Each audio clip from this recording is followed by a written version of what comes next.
Good morning everyone, রিতাস ব্লগে তোমাদের সকলকে স্বাগত। আশা করি তোমরা সকলে খুব ভালো আছো, সুস্থ আছো। আমিও ভালো আছি। আর চা খাওয়ার পর আমি ব্রেকফাস্টটা শুরু করে দিয়েছি। অন্যান্য দিন রুটি তরকারি এইসবগুলোই বানাই, কিন্তু আজকে ইচ্ছা করলো একটু ডিম পাউরুটি খাবার। তো আমি একে বললাম যে তিতলির বাবাকে বললাম প্লেন পাউরুটি নয়, তুমি একটু স্লাইস পাউরুটি নয়, তুমি প্লেন পাউরুটিটা আনো। তো সেই প্লেন পাউরুটি দিয়ে আমি ডিম দিয়ে করে নিলাম, টোস্ট করে নিলাম। তো এই প্লেন পাউরুটিটা না খেতে খুব ভালো লাগে, বিশেষ করে ওই পোড়া অংশটা। তো যাই হোক, ব্রেকফাস্টের পর এবারে লাঞ্চের প্রিপারেশন করতে শুরু করে দিলাম। তো আজকে আমি বানাবো, ডাল বানিয়েছি, সেটা হয়ে গেছে, মুসুরির ডাল করেছি। আর এখন বানাচ্ছি পাঁচমিশালি তরকারি। আমি আলু, গাঠি কচু, কুমড়ো, বেগুন, বরবটি আর বড়ি এই দিয়ে এই পাঁচমিশালি তরকারিটা করে নেব। তো পাঁচফোড়ন দিয়ে এই পাঁচমিশালি তরকারিটা করব। আর কাঁচা লঙ্কা, নুন, মিষ্টি যথারীতি যেটা দিতে হয় সেটা তো দেবই। আর এই তরকারিটা না আমার মা হলুদ ছাড়া বানাতো, হলুদ দিত না, সাদা তরকারি আমরা বলতাম। খুব ভালো লাগতো খেতে, কিন্তু এবারেতে তিতলির বাবা তো খাবেই না, ওর হলুদ দিতেই হবে, নাহলে খাবে না। তো যাই হোক, আমি ওইভাবেই বানাচ্ছি।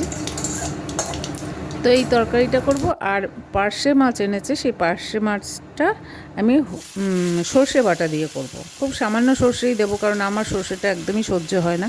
তো অল্প করেই সর্ষে বাটা দিয়ে আমি পার্শে মাছের ঝোল বানাবো।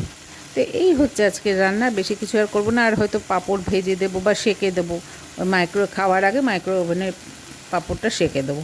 তো এই হচ্ছে আজকে আমাদের লাঞ্চ প্রিপারেশন, এই হবে।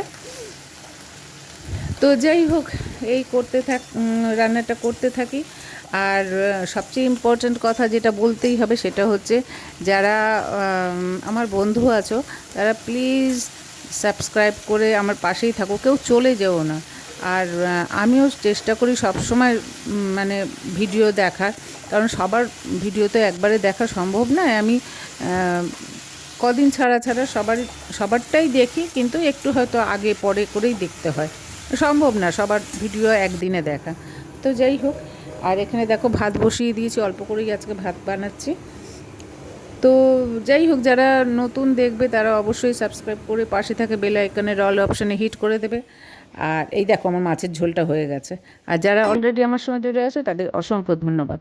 তো এই বলতে বলতে আমি গতকাল যে কোথায় বেরিয়েছিলাম সেটা তো একটা সাসপেন্স ছিল, কোথায় গেছি। তো এসছি আমি সোনার দোকান। তো সামনেই আমার বাড়িতে একটা বড় অকেশন আছে, তো সেটা তোমরা দেখতেই পাবে পরে। এক্ষুনি আমি ওটা বলছি না, একটু সময় লাগবে, একটু দেরি আছে। যাই হোক, তবু আমি সোনার দোকানে এসেছি কিছু অর্ডার দিতে, তো সেই কাজটাই করে নিচ্ছি। করে নিয়ে যদি আমি যেটা আনবো বা সেটা তো নিশ্চয়ই তোমাদের দেখাবো। তো এই মুহূর্তে হয়তো হবে না, কারণ এটা অর্ডারে রয়েছে, ওরা বানাবে তারপরে আমাকে ডেলিভারি করবে। তো ঠিক আছে, তোমরা দেখতে থাকো। তো আজকের মতো এইটুকুন, দেখতে থাকো।